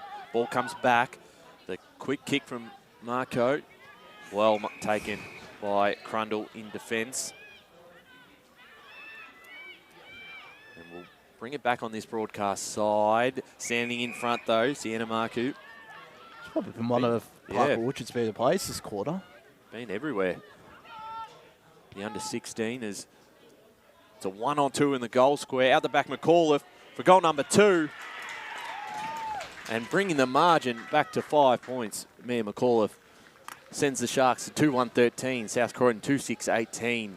And a really, really important goal in the context of this game. Back to 5 points, Josh. She's been excellent, has Mia McAuliffe in midfield, and that is a very important goal as Park Orchards have created a couple of opportunities. It's been another even quarter between the Sharks and the Bulldogs, but I'd say at this stage you'd be your best on ground.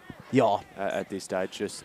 So, Ryan, do you want to change back to what you said in the podcast then? No, you can't change the mid-game, Kate. No. But you can between the podcast and on a Friday as well. Yeah, of course. Park Orchards clear the congestion. The kick away there from Waldron, who's been good alongside Marku. It's at the half-forward flank, out the back.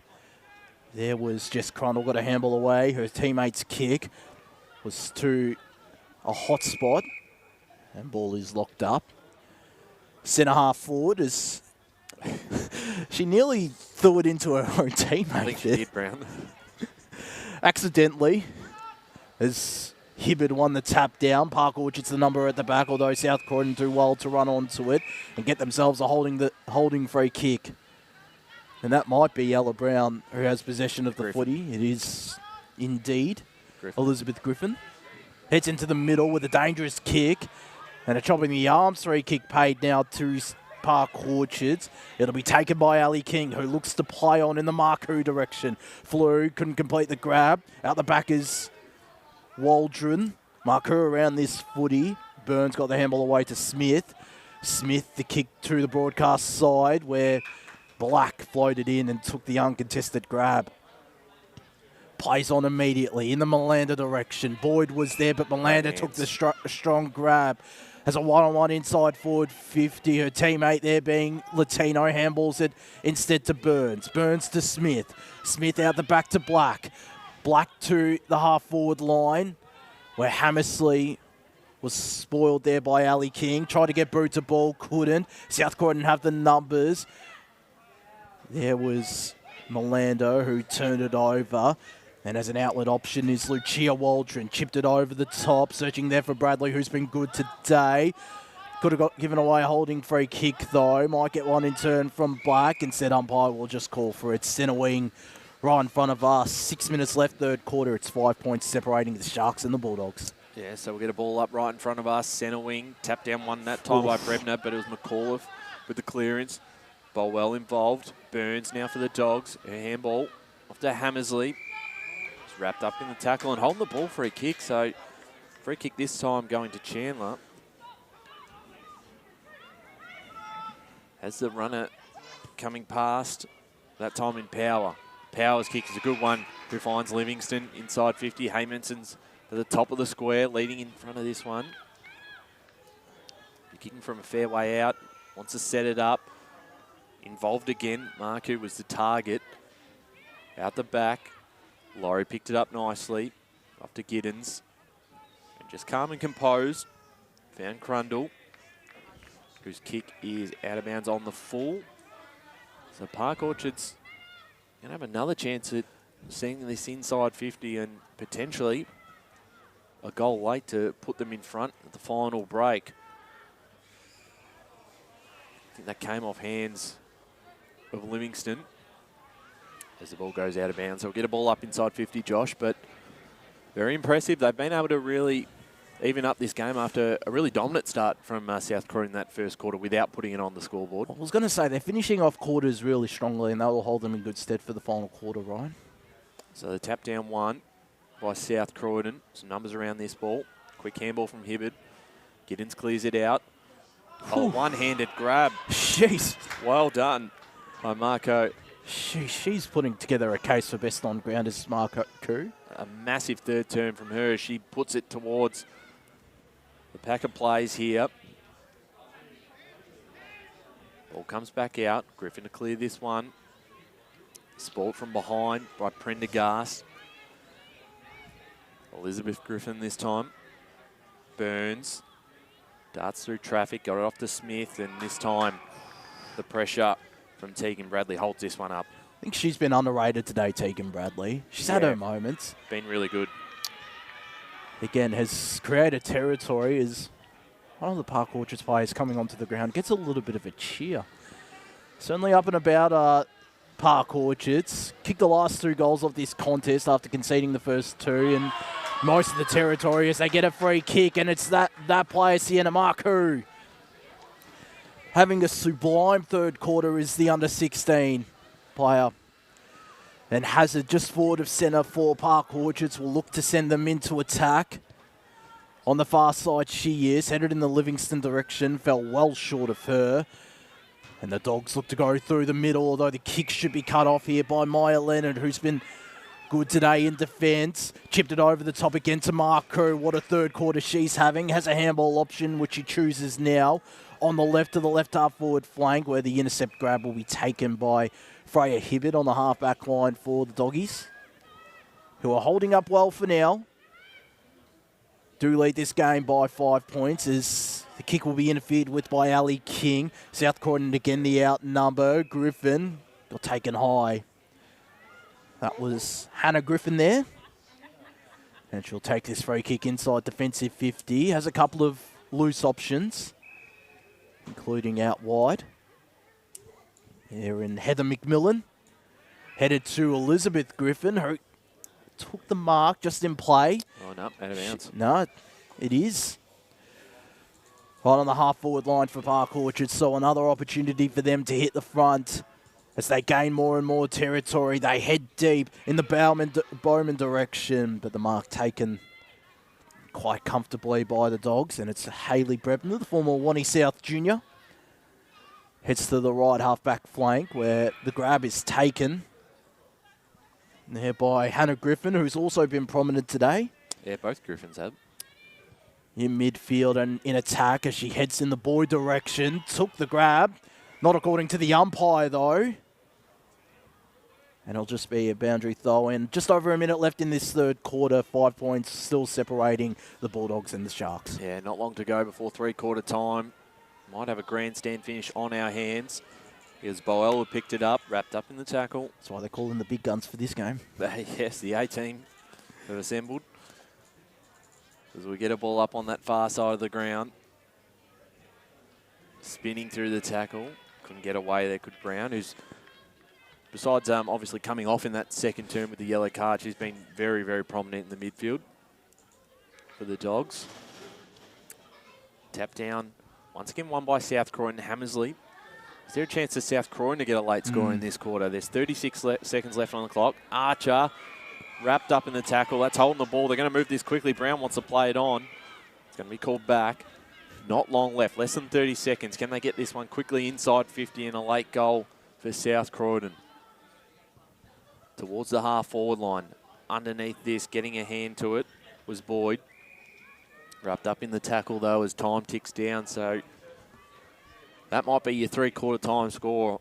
And it will be a 5-point lead to South Croydon unless something very quickly happens out of this contest. And it's not going to. So at three-quarter time, it will be South Croydon with just a 5-point lead. The margin cut down as South Croydon lead 2-6-18 to the Sharks 2-1-13. The goal kickers, 1 goal to Boyd and 1 goal to Latino for South Croydon. As for Park Orchards, Mia McAuliffe has both of the Sharks' goals. It's three-quarter time here. We're going to our last break for the big final quarter of this 1v2 clash out of Domini Reserve.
Welcome back to the Deakin University match of the round. Park Orchards taking on South Croydon. 1v2, the winner to move one game clear on top of the ladder.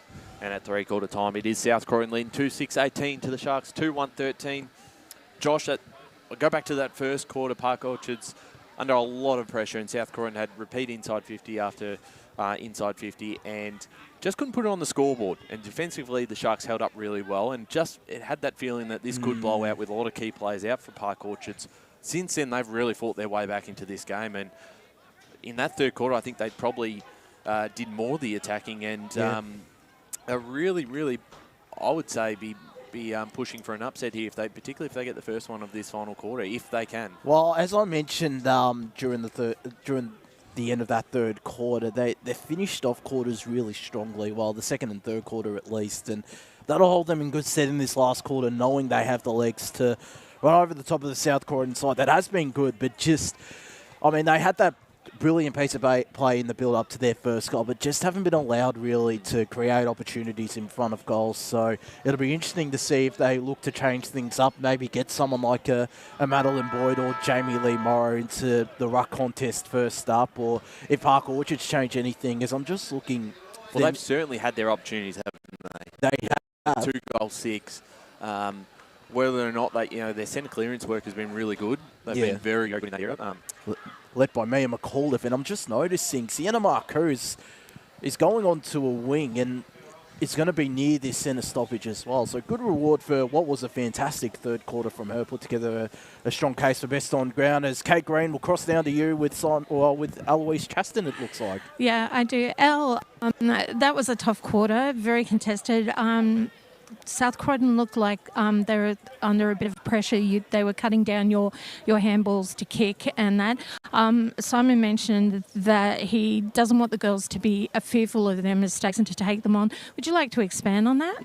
Yeah, we probably saw in the first quarter when we took the game on and we probably attacked the ball with really clear intent to win it, that we're able to get on top of Park Orchards here. So we want to go back to that footy, make sure that we're attacking. If we're going to make mistakes, we're going to make them go on 110% flat out. So we want to be really attacking this quarter and be bold and brave with our ball movement and take the game on. Is there anything else that the girls need to be aware of for this final quarter moving forward, seeing that we've got that 2-week break coming up? No, I think we're just going to go out, play our game and make sure that we own the outside of the contest, try and get the ball into space and use our legs and run onto it. We're a very skillful team at Park Orchard, so it's going to be a really good last quarter here. Thanks very much, Elle, and all the best for the rest of the game. Thanks, Kate Green. Thanks there to Elle Chaston with Kate Green on the boundary. It was Griffin to Griffin. Griffin herself almost went back to Griffin again. They're just involved in everything at the moment, both Hannah and Elizabeth, as ball's held up on the far side of the ground. Great to hear from a former AFLW player in Elle Chaston there as well, that three-quarter time break. Yeah, great insight down at ground level. So the tap down was won that time by Hibbard, but ball going nowhere again. So we'll get another stoppage, far side of the ground. 19 minutes to play in this final quarter. 2-6 plays 2-1. The clearance this time from Locust for Park Orchards was cut off here by the Dogs, and getting through traffic there, Brebner got this one forward. Great mark. And looks a little bit sore there. That might be Emily Moore, potentially. There's going inside 50, finds a target just off the hands of Boyd. And again, the defence of Park Orchards will clear this one. Ball comes back. Quick handball off to Marcoux. Goes back. Bradley involved. Quite a bit. Very clean pick up there. Ball well. Back to Marcoux. And finds a target in Haymanson.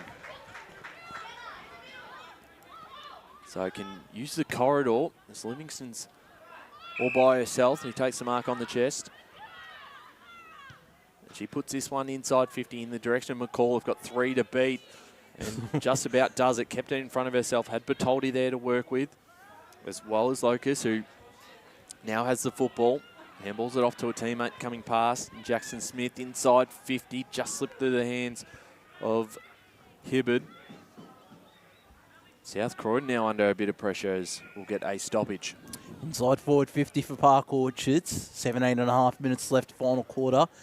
Still no change to the three-quarter time score out here at Domini Reserve. Thanks for tuning in on Facebook and YouTube. As mentioned, a pretty decent crowd in. That's continued to grow as the game has gone by, with, of course, Park Orchards and North Ringwood and the men's going head-to-head out here at Dominie Reserve a bit later on, kicking off with the reserves at around about 12:20.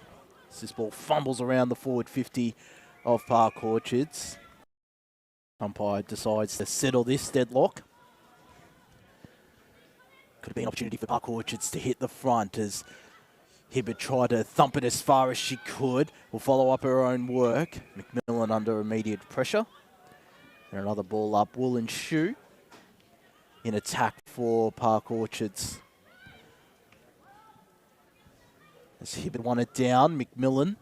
Handball back to Giddens. Giddens long down the line to a 2-on-1 in favour of Park Orchards. Boel took the mark. Will look to reload and head to the hotspot where Haymanson's out the back. And took the strong grab, did Molly Haymanson, and she can give Park Orchards the lead almost directly in front, but from around about 35 metres out she'll kick from. A golden opportunity, well, good opportunity I should say, for Park Orchards to take the lead for the first time today. Comes in, decent connection, gets over the line!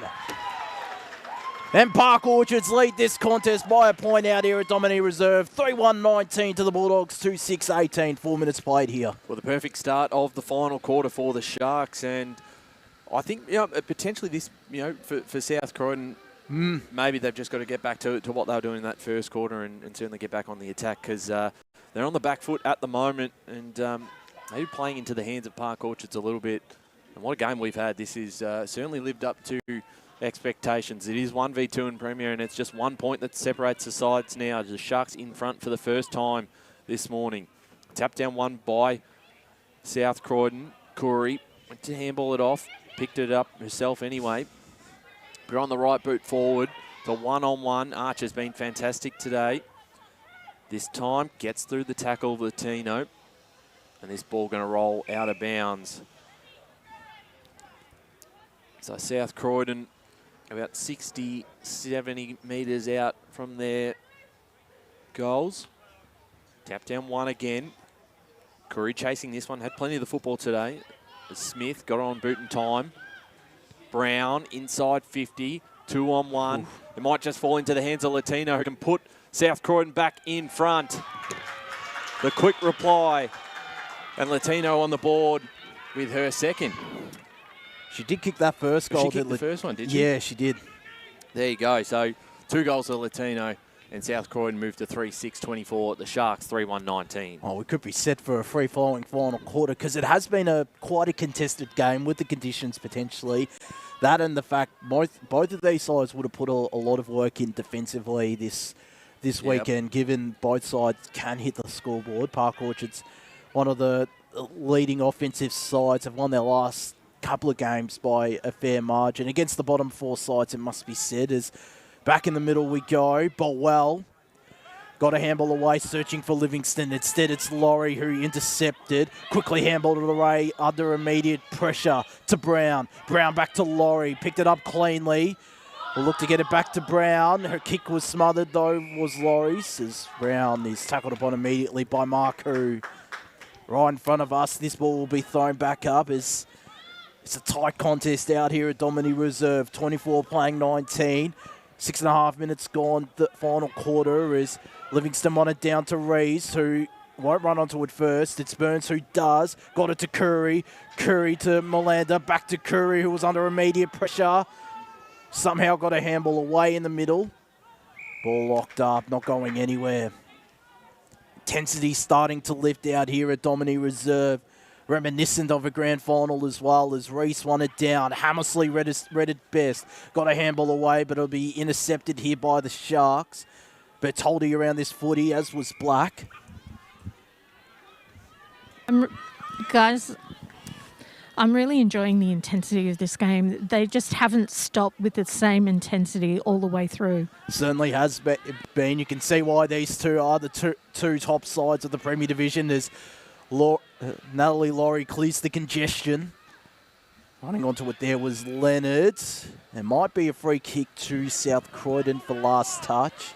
It's just going to be a ball up according to the umpires. So an opportunity in attack for South Croydon. 12.5 minutes left. They lead the Bulldogs 24-19. Yes, right on the edge of South Croydon's forward 50. Hammersley. Another ball up. 1 goal piece in this final term. 3-6 playing 3-1. We get a ball up once again. No real winner in that ruck contest. Griffin. Can she get her hands out in time? And we'll get another stoppage. But right where South Croydon wanted at the moment. They've responded well after Park Orchards kicked the first of this final quarter. Hammersley gets past her opposition towards goal. How's the bounce? It might just roll through. What a kick, Taylor Hammersley. And the Dogs move to 4-6-30, Josh, to 3-1-19, Josh. She's not a promoted goal kicker. Up until this game, she'd only kicked 3 goals in her senior career and now has another on the board. And that is probably, if we had a goal of the day award, that's the goal of the day. That's might pinch it from the later game, the Tobin Brothers goal of the day. Yeah, she might. I'll bring that down here. I've got that in my bag, actually. Well, guys, it was outside the forward 50 square, and it was on a bit of an angle too, and the bounce was just perfect. Perfect. Back into the middle of Domini Reserve. What can Park Orchards conjure? They now trail this game by 11 points, having hit the front a little earlier on in this final quarter. Haymanson following up her ruck work, trying to keep it in front of her. Morrow got a handball away to her teammate who went with a high up and under kick. No mark taken by Jackson Smith. Is there on the ground though, under immediate pressure, but too much pressure, high free kick. It's going to South Croydon. And it'll be to Elizabeth Griffin in the middle of Domini Reserve. Heads in the Melander direction. Took an uncontested grab. They're starting to lift other Bulldogs as Melander goes inside forward 50. Uncontested mark taken by Latino. Good body work on her opponent, and around about 45 metres out, she'll kick this from Monica Latino. Might just look to set it to the hot spot. Point to the goal. She's confident. Does have a thumping boot on her, the former Donvale skipper. Only has a little bit of an angle to encounter this. For 3 goals in a row for South Croydon, having conceded the first. She dug her boot into the deck and kick was smothered in the end. Another ball up will take place. Inside forward 50 for South Croydon. Halfway through this final quarter, they now lead by 11 points after kicking the last 2 goals of this game. Having conceded 3 on the trot. As we have another forward stoppage. Haymanson now in ruck. Won that tap down against Emily Moore on forward ruck duties. Griffin as an outlet option from Elizabeth Griffin there, or Hannah Griffin, I should say. Is this ball not going anywhere? Another ball up will take place. Been a great response from South Croydon in this final term. Tap down this time was won by Park Orchards. Prendergast chasing this one. Her handball cut off by Bertoldi. Long kick down the line. Can they get a mark out of this? Doing exceptionally well. There was Crundle who wins the ball and gets the handball off in time. High kick from Griffin. Comes off hands. Haymanson off to Bertoldi. And they move this one down the line again. Crundle has been brilliant in this final quarter. Great defensive acts as Black gets a handball off to Hammersley, who kicked the last goal. Her kick forward, looking for Latino. Got 4 Sharks to beat in this contest as Park Orchards now moved the ball through the middle of the ground as picked off by Brebner. Been solid all afternoon. And it's just going to be held up here for the moment as Latino comes off the ground. Brebner forward kick, finds a target, Corey. Been involved in a lot today. And her kick inside 50 in front position. Couldn't bring it down, could more. At ground level, marker on debut. Sends a long kick out of defence. This is a big ball to be won. Garner picked it up, was wrapped up in the tackle. And we will get another stoppage about 65 metres out from South Croydon's goal. We're just less than 8 minutes left to play in this final quarter. Smith to McMillan. McMillan off the right boot. How's the bounce? Doesn't really suit Prendergast. As again, in defence, Marcoux tried to get her kick away, but it was smothered. Now they move this to centre wing, but South Croydon through O'Toole have some numbers. She's got Giddens there to help.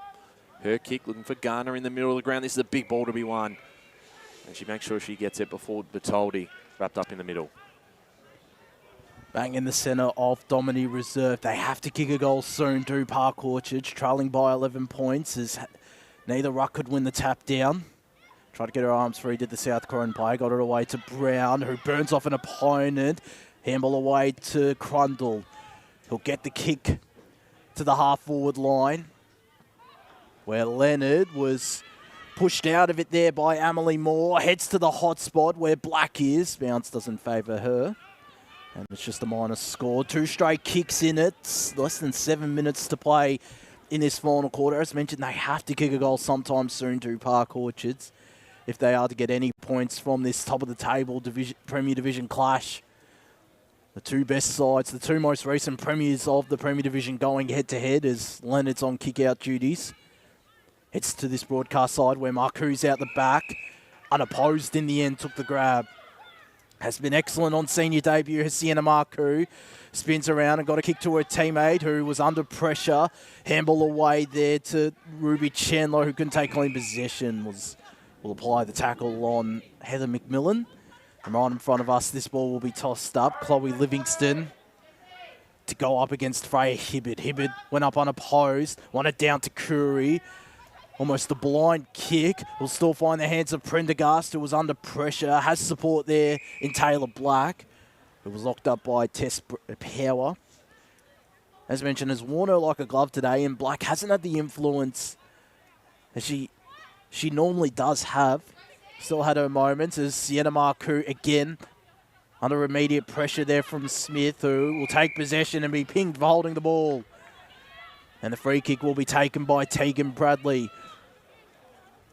He'll just take some time, wheel around onto that trusty right boot of hers to a pack where Reese was able to get the crumbs and apply the tackle there on Ella Brown. Ball up. Just going to have to take risk after risk in this final 5 minutes if they're to come away with a couple points or 4 points. At the moment, it's a 2-goal margin in favour of the Dogs, who have had a great response in this final quarter after being challenged big time. Holding free kick going the way of Taylor Black in the middle of the ground here for the Dogs. And smart footballer will not waste this ball. She goes forward, picked off by Bertoldi. And off to Bradley. Now inside 50, underneath this one. Couldn't quite bring down the mark was Giddens, but it's Crundle to clear it out for the Dogs. Had an exceptionally good second half as Archer wheels around on the right. Bounce towards their half-forward line. And it's all South Croydon numbers as they'll link up through the middle of the ground.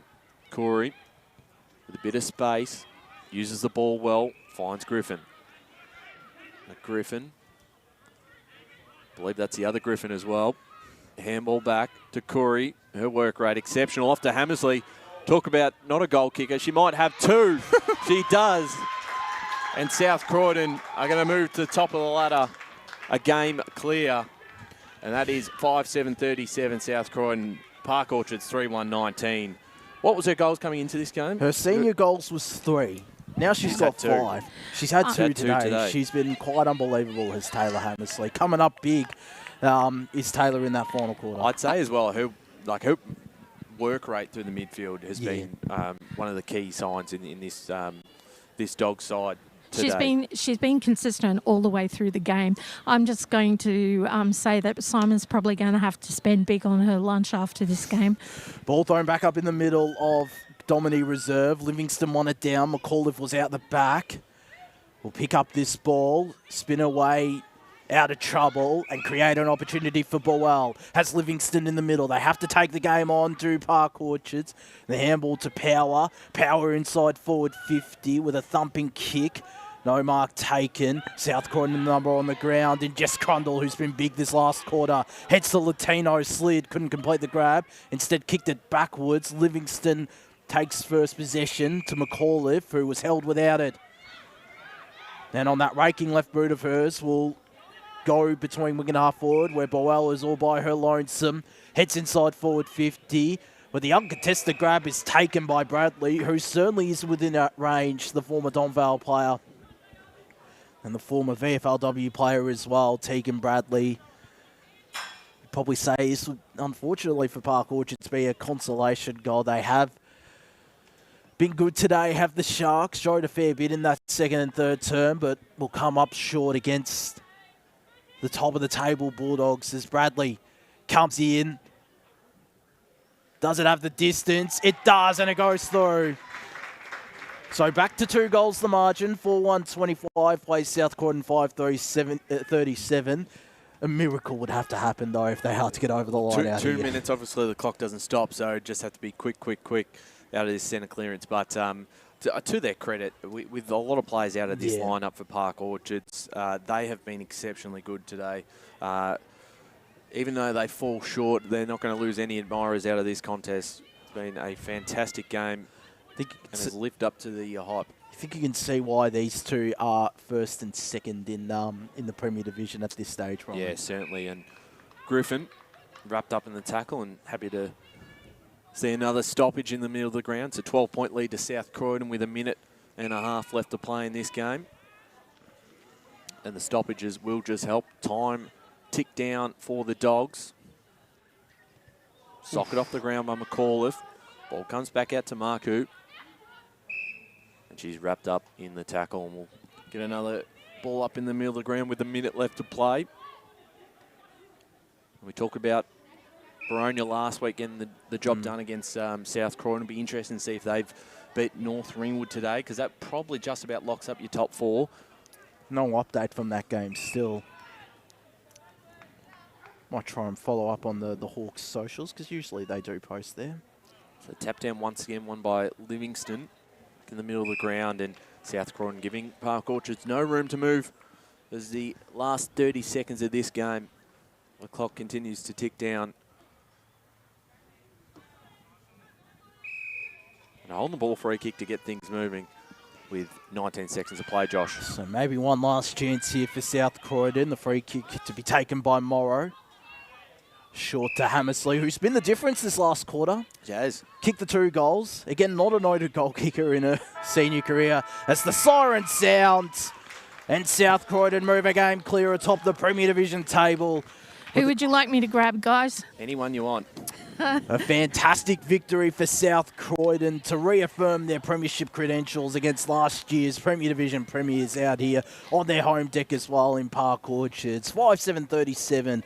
The Bulldogs, the Park Orchards, 4-1-25. Yeah, do you want me? I'm thinking of grabbing Taylor Hammersley, just basically because she's not a known goal kicker. I reckon potentially Izzy Curry as well. She was excellent today. Probably one of the best players today was. Your call, Kate. Oh, come on, guys. You get to pick. You've said Hammersley, so. Well, it was just the fact that we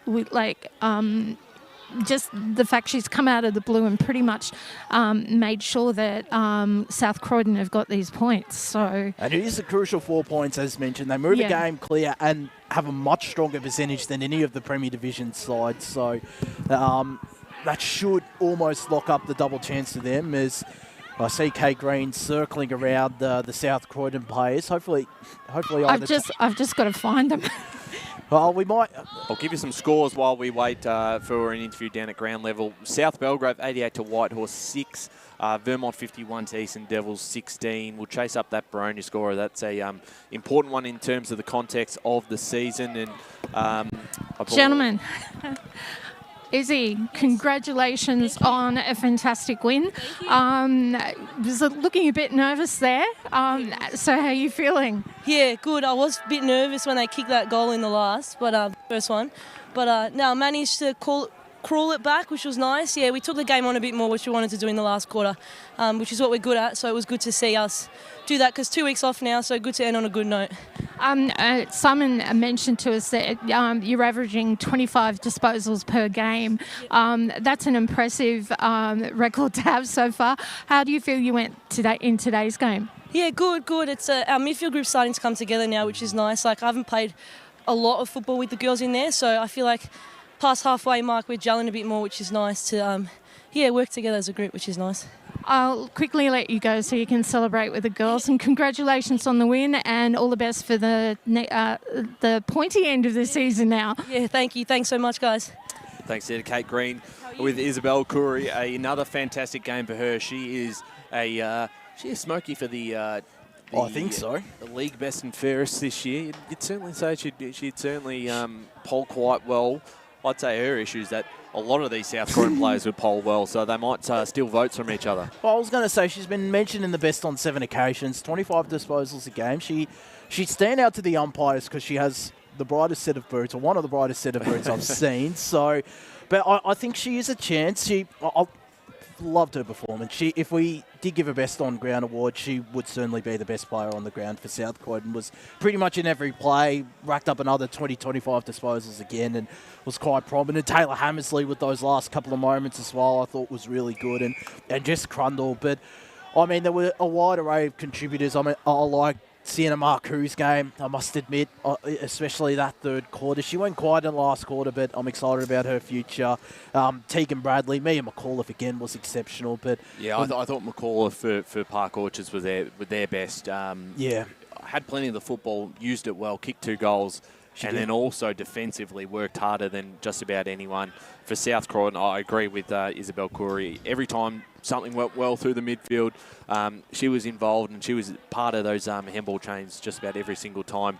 And I think when you kick 2 goals to ice the game in Taylor Hammersley, pretty impressive. And I guess in the end, as you said, probably the difference. Yeah, well, in that last quarter. It was 2 goals the margin. Game. It was 2 goals the margin, and those 2 goals almost came out of nowhere, in a sense. So she came up big, and I'm sure Simon would be very happy with that performance as well. As I think we might start wrapping things up out here at Domini Reserve. We've got to quickly rush over, or I do at least, to Kings Park for the Eastland match of the round. I do too, but I'll wander slowly across to Kings Park. But just a nice gander, a Saturday afternoon gander down to a delightful ground as well. Yes, looking forward to getting out to Kings Park. But that's it for us today. It is South Croydon staying on top of the ladder, 5-7-37, defeating the Sharks for 125.